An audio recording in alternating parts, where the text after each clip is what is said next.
ప్రభు అయిన యేసుక్రీస్తు నామములో మీకు సమాధానం కలుగునుగాక. షలోమ్. ఈ ఉదయకాల సమయంలో ఎలా ఉన్నారు? మీరు సంతోషంగా, మీరు ఆనందముగా, సమాధానము కలిగిన జీవితంతో, సమృద్ధి కలిగినటువంటి జీవితమును మీరు కలిగి ఉండాలని దేవుడు కోరుకుంటూ ఉన్నారు.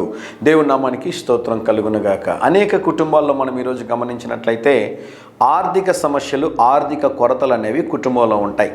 కారణం ఏంటి అంటే ఫైనాన్షియల్ మేనేజ్మెంట్ అనేటటువంటిది కరెక్ట్గా చేయకుండా పోవడం ద్వారా దాంట్లో అనేకమైనటువంటి సమస్యల్ని, ఇబ్బందులను ఎదుర్కొంటూ ఉంటారు. కొంతమందికి అప్పు చేయడం అంటే చాలా సంతోషం అండి. నా దగ్గర డబ్బు ఉంది, మీకేమైనా అవసరం ఉందా అని ఎవరైనా అడిగారు అంటే అవసరం లేకుండా తీసుకుంటారండి అప్పు. కొంతమంది ఏం చేస్తారు తెలుసా ప్రియులారా?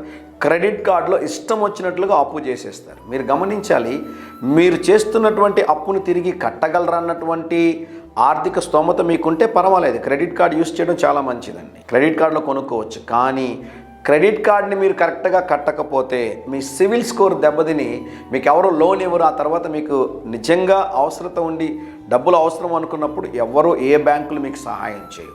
డబ్బును కూడా మనం జాగ్రత్తగా ఖర్చు పెట్టాలని దేవుని సేవకుడుగా మనం చేస్తున్నాను. ఒక చిన్న ఎగ్జాంపుల్ చెప్పమంటారా? మీరు సూపర్ మార్కెట్కి వెళ్ళినప్పుడు అవసరమైనవి, అవసరం లేనివి రెండు కొంటారు.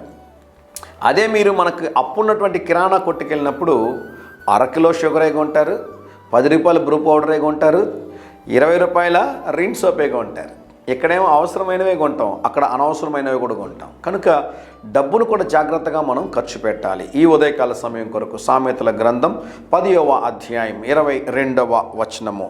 యెహోవా ఆశీర్వాదము ఐశ్వర్యమిచ్చును, నరుల కష్టము చేత ఆ ఆశీర్వాదము ఎక్కువ కాదు.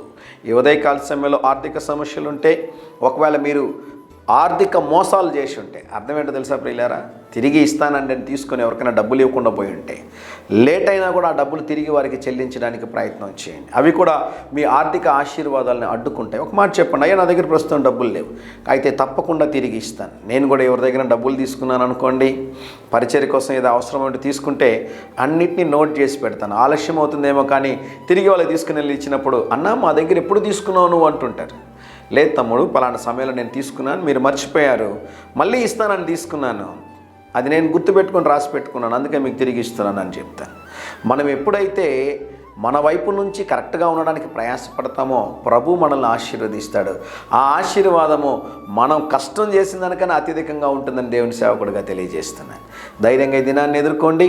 దేవుని సన్నిధి మీకు తోడుగా వచ్చునుగాక. ప్రియ పరలోకపు తండ్రి, ఈ దినం మా ప్రియులు తలపెట్టుచున్న కార్యములు అన్నిటిలో జయమును అనుగ్రహించమని యేసు నామములో ప్రార్థిస్తున్నాము తండ్రి.